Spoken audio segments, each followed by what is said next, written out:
एक समय की बात है, एक तालाब में एक बगुला रहता था। वह बहुत ही आलसी था और उसे शिकार करने में बहुत कठिनाई होती थी। एक दिन उसने देखा कि तालाब में बहुत सारे केकड़े हैं। उसने सोचा कि क्यों ना मैं केकड़ों को ही अपना भोजन बना लूं। उसने एक योजना बनाई।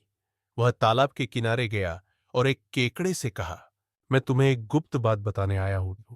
मैंने सुना है कि इस तालाब में मछलियों की संख्या बहुत कम हो गई है और अब तुम केकड़ों का भी यही हाल होने वाला है। केकड़ा डर गया और उसने बगुले से पूछा, क्या तुम हमें बचाने में मदद कर सकते हो? बगुले ने कहा, हाँ, मैं तुम्हें इस तालाब से निकालकर एक दूसरे तालाब में ले जा सकता हूं जहां मछलियों और केकड़ों की कोई कमी नहीं है। केकड़ा बहुत खुश हुआ और उसने अपने सभी साथियों को यह बात बताई।